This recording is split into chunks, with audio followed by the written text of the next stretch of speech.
Ever had a wild fantasy that one day you'd get to see somebody rank their top 25 films from 2014? Well, today I'm about to make that reality for you.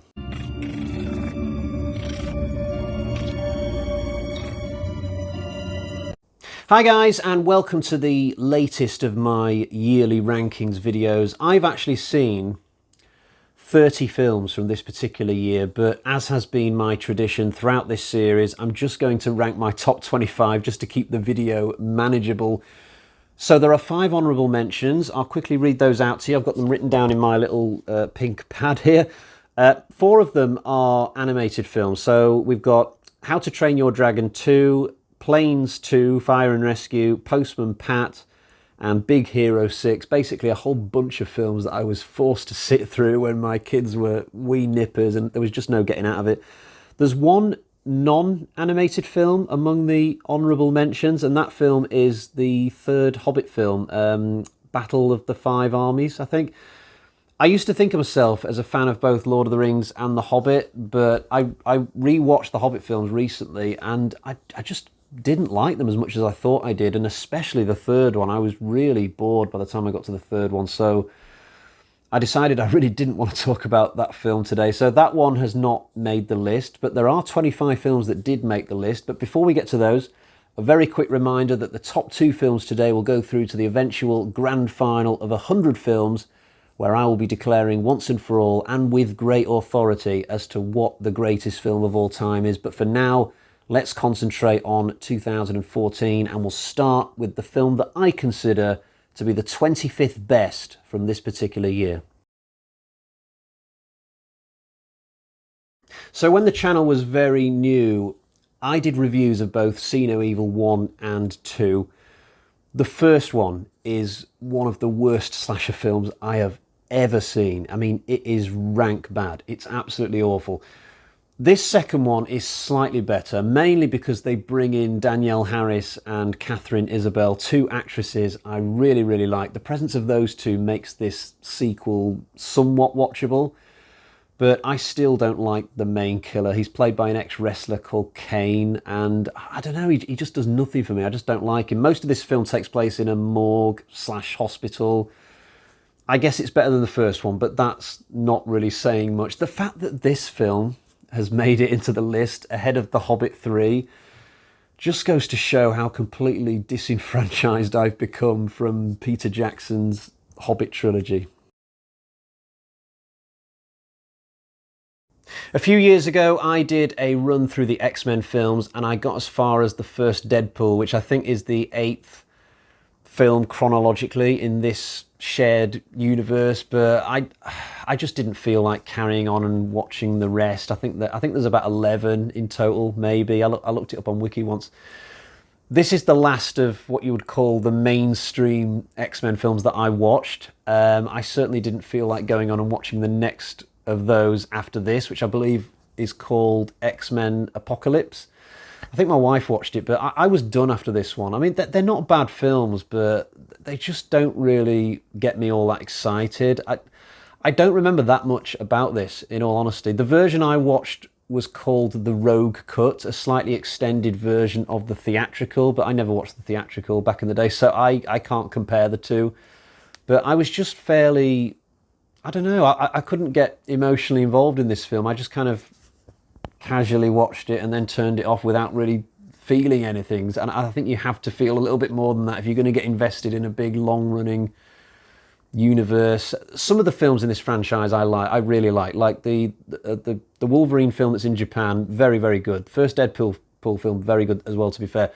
And some of the early X-Men films are definitely watchable, but on the whole, I don't know, I just can't get passionate about this series. I much prefer Marvel, although I've heard that they're going to eventually bring the X-Men and Deadpool into the Marvel universe. I think that's a done deal. So I think I'm going to get dragged back into the world of the X-Men just by default, just by virtue of the fact that Disney and Marvel have got all the rights to take those characters now. But as for this film, Days of Future Past, it's just kind of drifted into my memory as something very, very average and forgettable. This is a film about Noah's Ark. Russell Crowe plays Noah, and halfway through this, he and his family find out that they've got to build this massive boat so they can survive God's 40-day storm. Well, you know the story. I can't remember if it precisely matches up to what's in the Bible, but generally you get what you would think of as the Noah's Ark story. Though I found it quite bleak and depressing, to be honest. It really takes its toll on these characters, the knowledge of what they're about to do. That they're essentially making themselves the last people left on Earth, and the sons in particular get really depressed about the fact that there's not going to be any women left in the new world for them to marry. I sort of get how they would feel in that situation. This film just made me kind of want to go and get drunk, really. It's a little bit depressing to think about this situation that the characters are in. But you know what? If you've ever wanted a big screen depiction of the Noah's Ark story, then I guess this is for you. I probably should have put it at 22 instead of 23. Then I could have said that the film was marching in 2 by 2 to 22. Sorry. Confession. I never saw any of the original Turtles trilogy from the early 90s. None of them. I just wasn't interested, really. But I did watch this reboot, mainly because my oldest son, was about 6 at the time, and I needed something to watch with him one afternoon. So we put this on, and I thought it was pretty damn good, actually.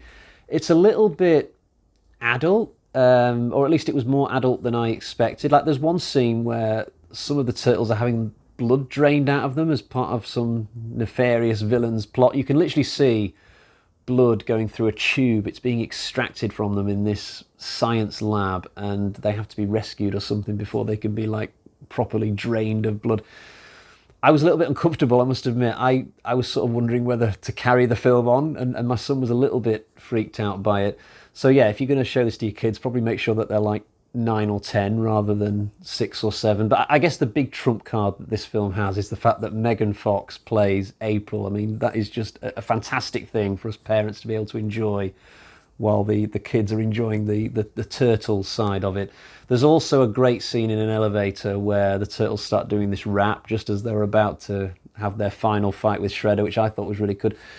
And the final fight itself, from what I can recall, was also quite impressive. When this film finished, I actually thought to myself that it wouldn't be a bad thing if this went on to be a really successful franchise, but it didn't quite make the money. I think the intention was that it would be a trilogy, but because of bad box office performance, they sort of ditched it after 2 films, but I thought it was pretty good, gotta say.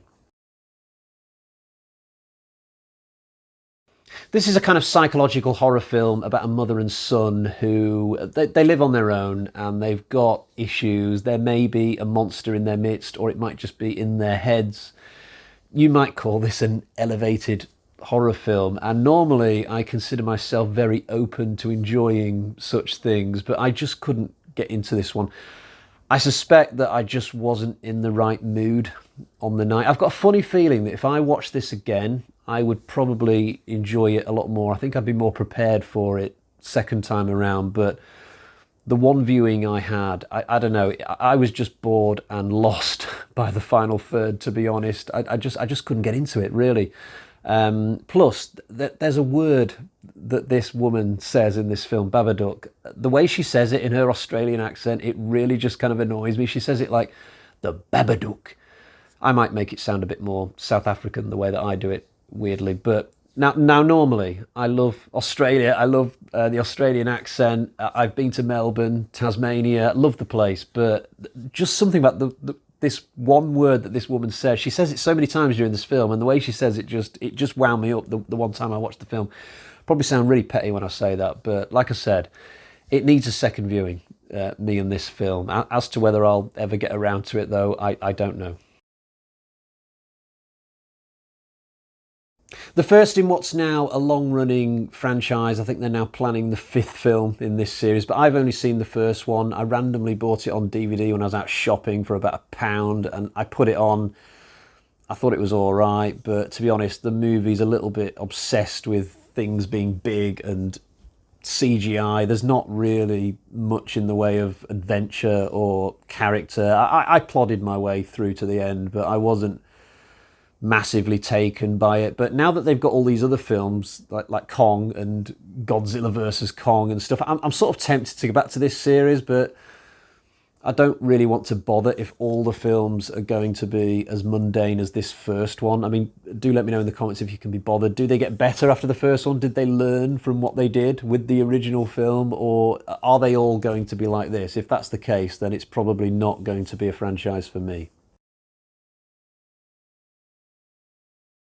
I'm not going to dwell too long on this one because I did a full-length review for this film quite recently. This is the fourth and final film in the REC franchise. It's probably just marginally the weakest of all of them, but it's still all right. Zombie film on a ship, basically, even if the amount of money they've spent on this ship set leaves a little bit to be desired. If you followed the films leading up to the fourth one, then I think you might enjoy this as something that just gives closure to the series. But if you come to this film quite randomly, I think you'll probably come away from it feeling like it was very unmemorable and very forgettable zombie fare. I was just talking about how in the Babadook there's this slightly annoying sounding Australian. Well, thank God for Wolf Creek 2 being in this same ranking, because it gives me a chance to give you an example of an Australian whose voice I really, really do like, and that is the character of Mick Taylor from the Wolf Creek movies. Now, this sequel is not as good as the first one, granted. The first one really was lightning in a bottle. Probably my favourite Australian horror film of all time, genuinely scary, and the fact that you don't know what the horror is for at least half the movie really adds to that film. This second one is kind of more of the same for the same sake, but it's still entertaining, although I've only watched it once since I bought the DVD a few years ago. But what I really loved about this film was the trailer, actually. So in the trailer, you see some campers, and suddenly Mick Taylor turns up with a flashlight and just says, "What the bloody hell are you buggers doing out here?" It just absolutely cracked me up when I first saw it. And at the time I was like, yes, Wolf Creek 2 is on its way. Absolutely brilliant. Before I move on to the next clip, I'll give you one more example of just how great Mick Taylor sounds in these movies. So he captures this guy in this and does a little quiz. And the idea is that if this victim passes the quiz, then he'll be let go. And if he doesn't pass, then he'll be killed. He has to answer a series of questions. And one of the questions that Mick asks, he says, "Who was the greatest Australian cricketer of all time? And don't say fucking Shane Warne." Absolute gold. The answer he was looking for was Don Bradman, by the way. So in this film, Liam Neeson plays a retired cop. He basically retired early because during a shootout, he accidentally shot a bystander or something, and that really affected him. So he retired early and became a PI. So in this film, he helps a gangster find the killer of this gangster's wife. So it's like a mystery thriller involving a PI, played by Neeson. He goes around Boston solving all the clues, and it's a good little watch. There are two villains that have to be tracked down. One of them is played by David Harbour, and the whole film is very, very enjoyable, reasonably clever. Neeson befriends this young boy to help him in his quest. This boy is pretty much homeless. He sort of reminds me of that homeless kid from Santa Claus the movie somehow, except thankfully in this case he doesn't slobber on the window of McDonald's. But this is a really good little thriller. Liam Neeson has done loads of these in his post-Taken era, and this is another really good example of those. This is a dystopian teenage film similar to sort of The Hunger Games, I guess, or that TV show The 100. What we've got here is a load of kids trapped in the middle of some kind of maze. They're in like a clearing at the centre of this maze, and they've got to get out, but for some reason they can't. And I honestly can't remember anything about the film other than that. I can picture none of the characters in my head.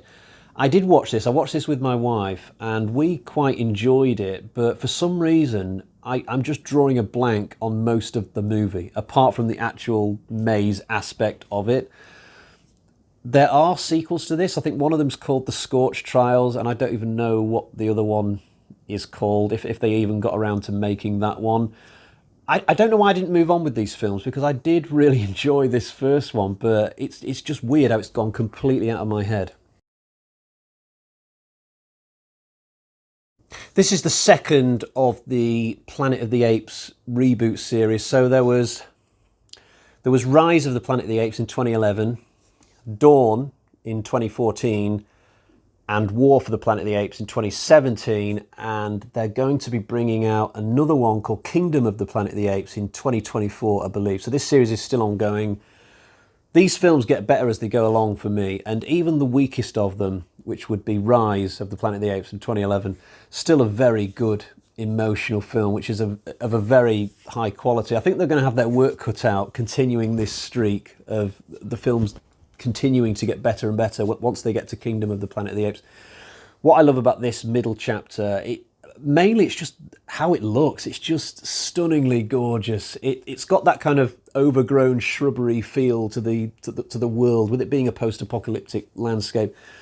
Sort of reminds me of why I love the Last of Us video game. But all these Planet of the Apes films are a very good time, and there's even the old school Planet of the Apes series from the 60s, 70s, which those films feel very different, but they're still very good in their own way as well. So, like I say in a lot of these yearly rankings videos, whenever we come to a Planet of the Apes movie, definitely a series worth checking out if you haven't already. So there are 8 films in the Conjuring universe now. This was the second one that they brought out, I believe, and in my opinion, it's the absolute worst of all of them. I think with this first Annabelle spin-off, it was kind of like a practice try. They hadn't really figured out how to make a scary movie about an inanimate doll that doesn't actually talk. With the second and third Annabelle films, I think they nailed it. I think those films are absolutely brilliant, but not this one. I think the biggest problem with it is that the central characters, who are a husband and wife, they're just really irritating when they're together, and especially the husband in this. I just can't stand him, honestly. The wife is played by Annabelle Wallis, an actress I really like, but somehow always ends up in films that I don't like. So there's this, and I guess Malignant would be another example off the top of my head.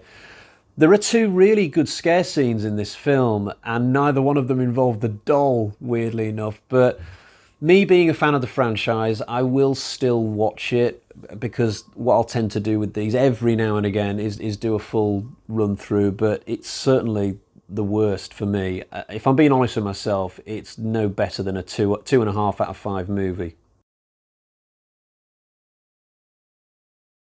I'm delighted that this film has come as high as this, because animated films and things like this normally do not do well in rankings that I've done. They normally either end up right at the bottom somewhere, or they don't make the list at all. But I think this film is something special. It's not just something thrown together to make money and the Lego brand's been slapped on it.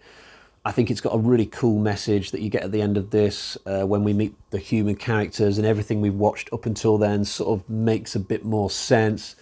But more than that, I just love how this film looks. Watching all this Lego move around really fast, it's really colourful and clever, and it just fits my eye. I watched this film a few times when my kids were of a certain age, and I always had fun with it. And to be honest, I feel like watching it again right now that I'm talking about it. But if I did put it on again now, it would certainly turn a few heads in my household, which is why I probably won't. My wife can be really irritating when it comes to movies. Like if I'm watching a horror film, she'll come in the room often and say something like, "Oh, you're watching your horror shit again, are you?"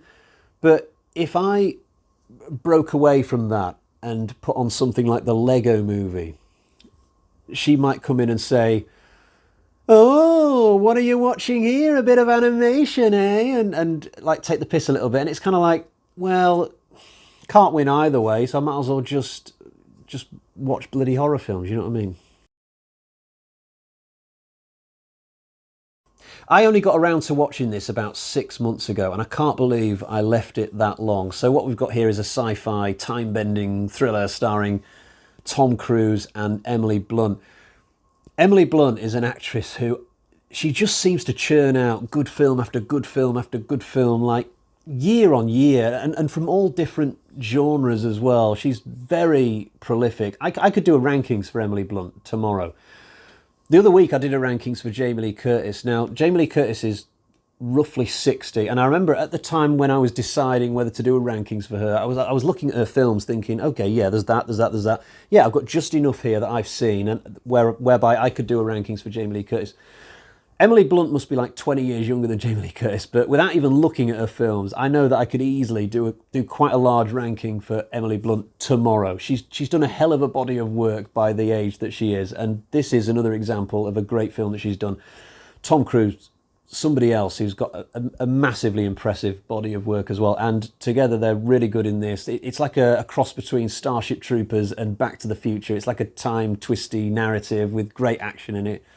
Great humour. I really enjoyed it. I watched it with my son this one Friday night, and by the way that I'm banging on about it, you're probably surprised it's not come in the top 10, but it's a hell of an impressive top 10 that we've got today. So for the first time today, I'm getting a Blu-ray off the shelf as a visual aid because this franchise is one that I have really come to enjoy more and more over the years. This was the second one to come out. It kind of flipped the story around from what you see in the first movie. So first time around, we followed a family as they tried to survive in their own home.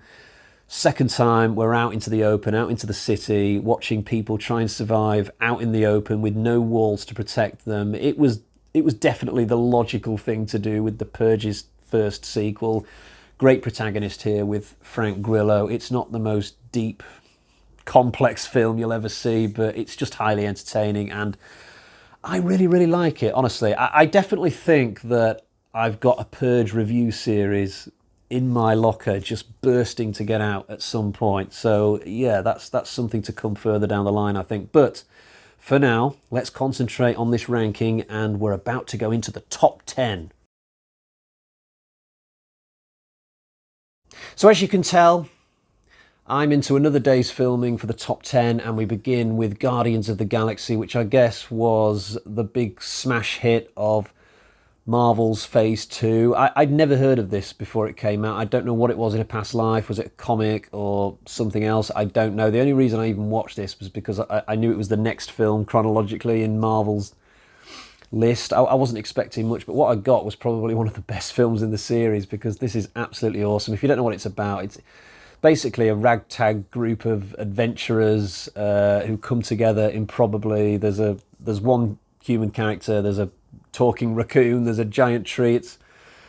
It's played slightly more serious than it sounds, honestly. It's not completely silly. It's a decent little adventure, this, that takes place in space. I can't remember who the villain is. I think it's some kind of purple guy. I'm not talking about Thanos, by the way. There's a villain in this. I can't remember his name, honestly, but it doesn't matter. This is a really cool film, really emotional, funny in parts. The only thing I don't like about it is the soundtrack. Now, this is meant to be one of the cool things about this film because the main character in it, Star-Lord, he's got this little mixtape thing, and throughout the film he plays songs from this tape, but all of the songs that he's got are just really not my sort of music at all. Like from the very first song that comes on, Come and Get Your Love, I'm like, that's just, I don't like that. But that minor quibble aside, this is a really fantastic movie. And next up we have another Marvel film. This one plays more like an action film than a superhero film. If you know somebody who you want to get into Marvel, but maybe they're not traditionally into superhero films, this might be a good place to start them. So this is the second of the Captain America films. The first one was set during World War II. This one is set in more modern times. Our hero has to battle an evil organization called Hydra, and he's helped by Black Widow, and nothing more need be said, really. Just sit back and enjoy the ride. Again, this is one of the best films in the series. I think 2014 might just be the best ever year for Marvel. So next up we have a war film. I do love me a good war film, and this one really plays to my love of Call of Duty, because when I'm playing that game I usually play as a sniper, and this is a film about a sniper. It's based on a true story. So Bradley Cooper basically plays this guy in the American Army.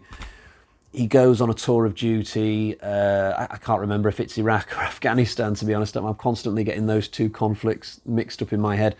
But the army use him as a sniper because he's so good at it, and he gets embroiled in this battle of wits with a sniper from the other side. So it brings back memories of enemy at the gates. And what I love about this is that everything plays out in a very realistic way. It doesn't feel too Hollywoodized. I guess because it's based on real events, they had to sort of stick to the what was the real narrative, if you see what I mean. Sienna Miller's in the film as well. It's a real good one. I really enjoyed this. So we've arrived at another one of those Liam Neeson thrillers. This one is very similar to a film from the 90s called Executive Decision, starring Kurt Russell. In this one, Neeson plays some sort of airport security officer whose job it is to go around on planes and keep an eye out for any trouble. He's not expecting any trouble on his latest flight, but it turns out there's some sort of bomb on the plane or something. I can't remember the exact details of this, just that it's really exciting. Neeson is constantly going back and forth up the aisle of the plane, trying to sort out the clues, work through the problem, and he suspects that there are villains secretly among the passengers. I came out of this film thinking it was definitely one of the best of these type of films that Liam Neeson has made, and he's made a lot of them in the last few years. Similar to The Maze Runner, I can't remember much about the plot of this, which you probably find rather odd given the fact that I've put it this high in the ranking, but I do remember it being brilliant. It's directed by Ridley Scott. It's set back in Egyptian times or biblical times, and we mostly follow the internal politics of a kingdom as it tears itself apart from within. And I think there's a plague of locusts at one point, hence why I'm sure that this is a story that is somewhat biblical in nature. And I think the film ends with a big set piece that centres around the Red Sea parting. It's a little bit similar to the end of Pirates of the Caribbean 5, and I think most of the villains might end up washed away when the sea comes back on itself, not to give the end of the film away or anything. I'm a little bit hazy on exact details for this film, but I just remember it being like this really long 2.5 hour epic that I thoroughly enjoyed, and I absolutely intend to go back to in the future. I think the closest thing to this that I can think of is Kingdom of Heaven, another Ridley Scott directed film, but certainly this one definitely got less attention and a lot less praise.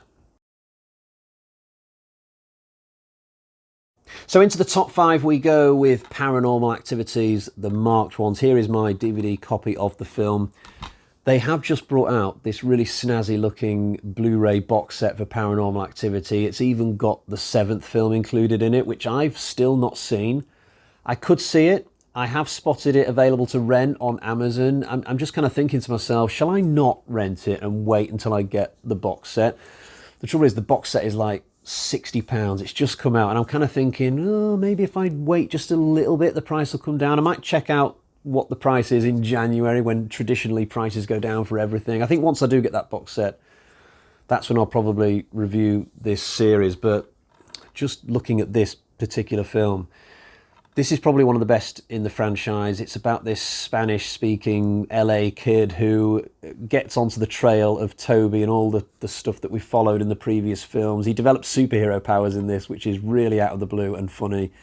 And come the finale, everything ties back to what we've seen before. So this kid ends up in Katie's house from the first film, which is really cool.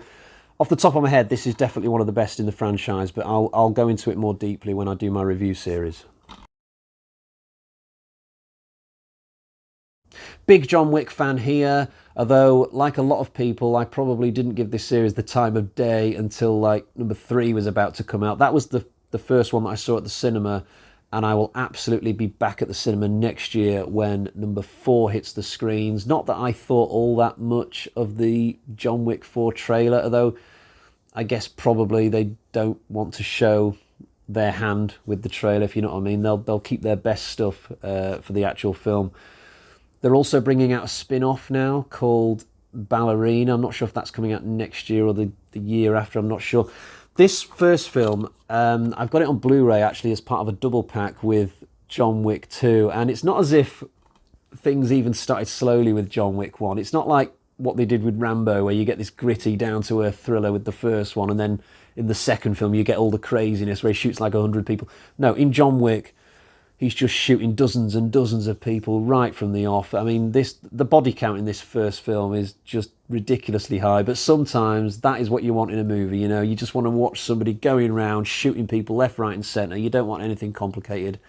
and John Wick is something that can help you satisfy that urge whenever it comes along. So just missing out on the grand final today is Interstellar, and I'm very sad about that because this is absolutely fantastic. It's probably one of the best sci-fi space movies I've ever seen. So if you don't know what this is about, in this film, Earth is dying out because of pollution and dust storms, and the planet doesn't have long left. So in desperation, NASA sends up one last space voyage. This rocket ship, it goes on an exhibition into the back of beyond, basically looking for new planets. And I won't spoil what happens after that, but the adventure that these astronauts go on is absolutely phenomenal. The things they find, the trouble they get into. The only slightly negative thing about this film is the far-fetched ending. I think a lot of people will look at the resolution of this film and think, really? That's kind of pushing it a bit there, but it's still a great film. I've watched it with my son. I've watched it without my son. It's definitely one that I'll keep coming back to throughout the years. Christopher Nolan's just an absolute genius. But sadly, as good as it is, as great as it is, it's not going through to my top 100 films of all time. So I guess now it's time to find out which two films are going to be going through to the final. So let's find out what's at number 2. I'm willing to bet there are people watching this video who have never even heard of this film, but this is one of the best found footage films I have ever seen. It takes place in Paris, mainly in the catacombs beneath Paris. So what we've got here is an English archaeologist played by Perdita Weeks. Now, I absolutely love this character as played by this actress. Honestly, I would have loved this character to have gone on to have been in several other films. Maybe we could have seen her go on different archaeological adventures around the world because the character's just awesome. She is absolutely the anchor that the rest of this film can build on. So she gets this team together because what she's trying to do is find the Rosetta Stone, which she thinks is down beneath Paris. So these people, they go down there, and I'm not going to spoil what happens because you should discover most of this film for yourself, but it's a very clever story. It's very atmospheric, very claustrophobic. I have gone back to this film 4 times over the course of the last 10 years. It's just one that I really enjoy watching, and I'm very content that it's going to be going through to my grand final. But it's not my favourite film of 2014. There is one I consider to be even better than this. So let's now find out what that is. So at number 1, we've got It Follows. This is definitely one of the best horror films of the last 10 years for me, maybe even the best horror film of the last 10 years. It might be the best horror film this millennium, maybe. It's clearly inspired by Halloween in terms of its aesthetic, but it is also absolutely its own original concept. I'm not sure how deep to go into the story, given that we're already at the end of a very long video, but just to be very brief. So there's a monster in this which only stalks one particular target at a time, and the potential victim is the only person who can see the monster. Chew on that, but however the digestion of that goes, make sure you watch the movie because it's brilliant. The guy who directed this, he hasn't really done that many movies. He's done like 3 movies in total or something. He really needs to get out there and make more horror movies because the guy's just great at it, if this is evidence to go by. So we've got As Above, So Below and It Follows going through to the grand final. I'll quickly read out the names of some films which came out in 2014 that I've not seen. Yes, even though I've seen 30 films from this particular year, there are still a few from 2014 that I've not seen. Quite a lot, actually, to be fair. But I've written down the names of 8 in particular that I wouldn't mind seeing when I get the time. So one of them is the RoboCop remake. Another one is a horror film called Oculus. Then we've got a film called Lucy, which my wife saw, and she said it's pretty good. It's got Scarlett Johansson in it. Expendables 3, The Equalizer, Gone Girl, Fury, a war film, Hunger Games Part 3, a film called Wild with Reese Witherspoon in it, and Woman in Black 2. Now that is a list of potentially great films there that I've not seen. 2014 was absolutely awesome for movies, but I am going to wrap it up for today. I hope you join me for my 2015 rankings. I'll be back for that very, very soon. Until next time, cheerio, bye-bye.